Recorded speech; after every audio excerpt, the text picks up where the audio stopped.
Bulletin లో మరో breaking news. CM Revanth Reddy అధ్యక్షతన ఇవాళ జరగాల్సిన కేబినెట్ భేటీ వాయిదా పడింది. ఎన్నికల కమిషన్ నుంచి అనుమతి రాకపోవడంతో కేబినెట్ భేటీని రద్దు చేశారు.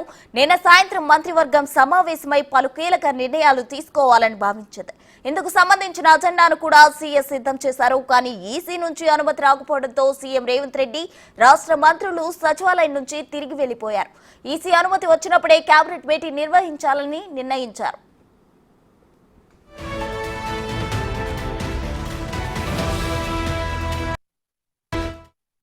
రైతు రుణమాఫీ, ధాన్యం కొనుగోలు, ఖరీఫ్ పంటల ప్రణాళిక, రైతులకు సంబంధించిన పలు కీలకమైన విషయాలపై ఈ భేటీలో చర్చించాలని ప్రభుత్వం అజెండా సిద్ధం చేసుకుంది.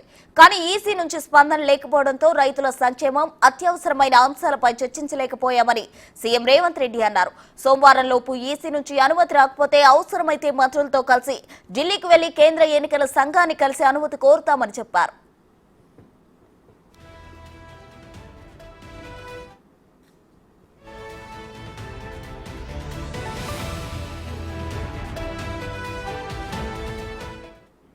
జూన్ 2న తెలంగాణ రాష్ట్ర ఆవిర్భావ దినోత్సవం. అందుకు సంబంధించిన వేడుకల నిర్వహణతో పాటు పునర్విభజనకు 10 ఏళ్లు పూర్తి కావడంతో ఇప్పటి వరకు 2 రాష్ట్రాల మధ్య పెండింగ్ లో ఉన్న అంశాలు, పునర్విభజన చట్టంలో పెండింగ్ లో ఉన్న కీలకమైన అంశాలను కేబినెట్ భేటీలో చర్చించాలని సీఎం నిర్ణయించారు.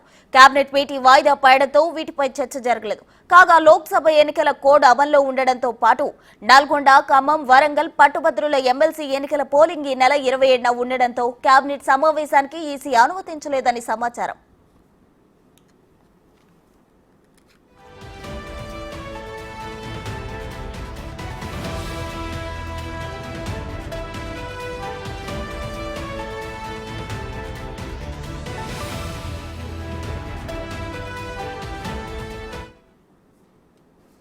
ఇక ఇదే అంశానికి సంబంధించి మరింత సమాచారం మా ఇన్పుట్ ఎడిటర్ పవన్ అందించడానికి సిద్ధంగా ఉన్నారు. పవన్, చెప్పండి. అయితే ఈసీ అనుమతి లేకపోవడంతో తెలంగాణలో కేబినెట్ వాయిదా పడింది. అటు అలాగే ఎమ్మెల్సీ ఎన్నికల నేపథ్యంలో అటు ఈసీ నిర్ణయం తీసుకోలేదని చెప్పొచ్చు. ఒకవేళ ఇప్పటికీ సమాధానం రాకపోతే, ఈసీ అనుమతి రాకపోతే వారు ఢిల్లీకి వెళ్లడానికి సైతం సీఎం రేవంత్ రెడ్డి సిద్ధమైనట్లు తెలుస్తుంది. ఓవరాల్ డీటెయిల్స్ ఏంటి పవన్?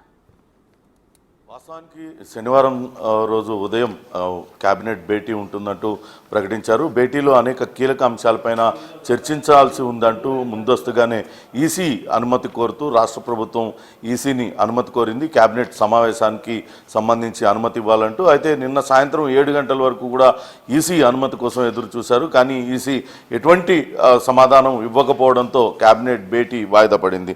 వాస్తవానికి రైతు రుణమాఫీతో పాటు ధాన్యం కొనుగోలు, ఖరీఫ్ పంటల ప్రణాళిక తో పాటు రైతాంగానికి సంబంధించిన కొన్ని కీలకమైన నిర్ణయాలు తీసుకోవాల్సి ఉంది.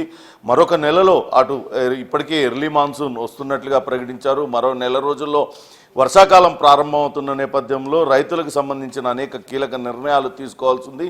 వచ్చే నెల 6వ తారీఖు వరకు కూడా ఇక్కడ ఎలక్షన్ కమిషన్ విధించిన కోడ్ ఆఫ్ కండక్ట్ అమల్లో ఉంటుంది. కాబట్టి ఈలోపు రైతులకి కొన్ని రైతాంగానికి సంబంధించిన కొన్ని నిర్ణయాలు తీసుకోవాల్సి ఉంటుందంటూ అటు ఎలక్షన్ కమిషన్ని కోరారు. అయితే అటు ఎలక్షన్ కమిషన్ నుంచి ఎటువంటి సమాధానం రాకపోవడంతో అటు కేబినెట్ సమావేశం వాయిదా పడింది. అయితే ఇంకా కూడా వేచి చూసే ధోరణిలోనే రేవంత్ సర్కార్ ఉందనే చెప్పాలి. ఈరోజు ఆదివారం కావడంతో ఈరోజు సెలవు దినం. ఈరోజు ఎలక్షన్ కమిషన్ ఎటువంటి ఆదేశాలు ఇస్తుంది, ఒకవేళ రేపు కేబినెట్ సమావేశానికి అనుమతిస్తుందా లేదా అనేది కూడా వేచి చూసే ధోరణిలోనే రేవంత్ సర్కార్ ఉంది. ఒకవేళ రేపటి వరకు అంటే సోమవారం వరకు కూడా అటు ఎలక్షన్ కమిషన్ ఎటువంటి నిర్ణయం తీసుకోకపోయినట్లయితే పూర్తి మంత్రులు అందరు మంత్రులను తీసుకొని నేరుగా ఢిల్లీ వెళ్ళి కేంద్ర ఎన్నికల సంఘాన్ని కలిసైనా సరే అత్యవసరంగా కేబినెట్ మీటింగ్ ఎందుకు నిర్వహించుకోవాల్సి వస్తుంది, ఎటువంటి నిర్ణయాలు పెండింగ్లో ఉంచాల్సి వచ్చింది, ఆ పెండింగ్లో ఉండడం వల్ల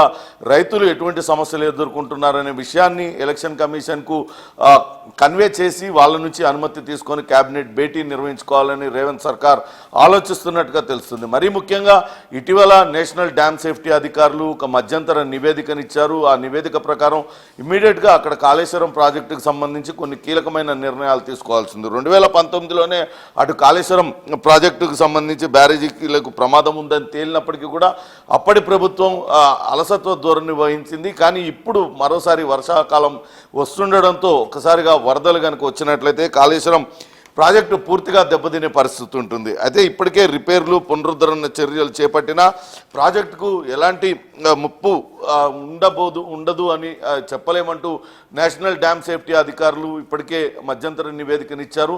అది పూర్తి స్థాయిలో వినియోగానికి పనికి రాదు అనే అర్థం వచ్చేటట్లుగానే వాళ్ళు నివేదిక ఇచ్చినట్లుగానే తెలుస్తుంది. అయితే దీనిపైన ఎటువంటి చర్యలు తీసుకోవాలి, ఒకవేళ పైనుంచి వరద వచ్చినట్లయితే ఏం చేయాలి, ఒకవేళ రిపేర్లు చేసి ప్రస్తుతానికి వాటిల్ని మామూలుగా వాడవచ్చా లేదా అనే దానిపైన ఇరిగేషన్ శాఖ అధికారులతో కలిసి నిర్ణయాలు తీసుకోనుంది. ఇవన్నీ కూడా క్యాబినెట్ భేటీలో చర్చించి క్యాబినెట్ ఆమోదంతో వాటినన్నింటినీ నిర్ణయాలు తీసుకోవాల్సిన అంశం.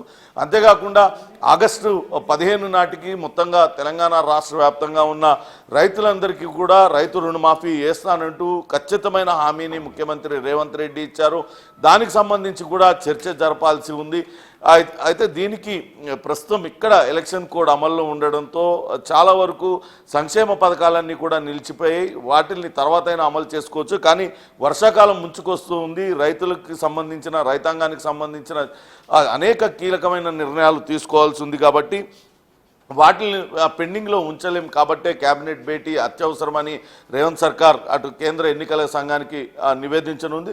మరోపక్క జూన్ 6 తారీఖు వరకు కూడా ఇక్కడ ఎలక్షన్ కోడ్ ఆఫ్ కండక్ట్ అమల్లో ఉంటుంది. ప్రస్తుతం అక్కడ నల్గొండ, వరంగల్, ఖమ్మం పార్లమెంటు ఎమ్మెల్సీ స్థానానికి పట్టభద్రుల స్థానానికి ఎన్నిక కూడా ఉండడంతో అక్కడ కోడ్ ఆఫ్ కండక్ట్ ఉంది. ఈ నేపథ్యంలోనే కొంతవరకు క్యాబినెట్ భేటీకి అనుమతి ఇవ్వాలంటూ కోరే అవకాశం ఉంది. మరోపక్క జూన్ 2వ తారీఖున రాష్ట్ర అవతరణ దినోత్సవాన్ని ఏ రకంగా నిర్వహించుకోవాలి, ఎక్కడ నిర్వహించుకోవాలనే దానిపైన కూడా క్యాబినెట్ భేటీలో చర్చించాలంటూ రేవంత్ సర్కార్ నిర్ణయించింది. అంతేకాకుండా రాష్ట్రం విభజించబడినప్పుడు అటు తెలంగాణ, ఆంధ్రప్రదేశ్ రెండు ఉమ్మడి రాష్ట్రం నుంచి రెండుగా విడిపోయిన సందర్భంగా హైదరాబాద్ని 10 ఏళ్ల పాటు ఉమ్మడి రాజధానిగా అటు చెప్పారు. కానీ ఇప్పుడు ఆ ఉమ్మడి రాజధానిగా గడువు ముగిసిపోతుండడంతో రెండు రాష్ట్రాల మధ్య ఇంకా అనేక అంశాలు పెండింగ్లో ఉన్నాయి. అటు నీటి వాటాలు కావచ్చు, ఇతరత్ర అనేక అంశాలు పెండింగ్లో ఉన్నాయి. ఆంధ్రప్రదేశ్ నుంచి తెలంగాణకు రావాల్సిన కొన్ని బకాయిలు కావచ్చు, లేకుంటే తెలంగాణ నుంచి ఆంధ్రప్రదేశ్కు రావాల్సిన బకాయిలు, వీటిలన్నిటిపైన కూడా చర్చ జరిపి సామరస్యపూర్వకంగా వాటిపైన ఒక నిర్ణయం తీసుకోవాల్సిన అవసరం ఉంది. ఇవన్నీ కూడా క్యాబినెట్ భేటీలో చర్చించడానికి నిన్న సిద్ధమైనప్పటికీ ఎలక్షన్ కమిషన్ అనుమతి ఇవ్వకపోవడంతోనే ఆగిపోయారు. కానీ అటు రేపు మాత్రం ఎట్టి పరిస్థితుల్లో ఎలక్షన్ కమిషన్ కనుక అనుమతి ఇవ్వనట్లయితే మొత్తం మంత్రివర్గాన్ని తీసుకొని కేంద్ర ఎన్నికల సంఘం వద్దకు వెళ్ళి ఇక్కడ ఎందుకు క్యాబినెట్ భేటీ నిర్వహించాలనుకుంటున్నాం, ఈ క్యాబినెట్ భేటీలో తీసుకోవాల్సిన ముఖ్యమైన నిర్ణయాలన్నీ పెండింగ్లో ఉండిపోతే కనుక ఏ రకంగా రైతాంగం నష్టపోతుంది, ఏ రకంగా కాళేశ్వరం ప్రాజెక్టుకి ఇబ్బంది కలుగుతుంది, ఇవన్నీ కూడా వివరించి వాళ్ళ నుంచి అనుమతి తీసుకొని క్యాబినెట్ భేటీ నిర్వహణకు రేవంత్ ప్రభుత్వం ప్రయత్నాలు అయితే కొనసాగిస్తుంది. ప్రసూన. Thank you Pawan.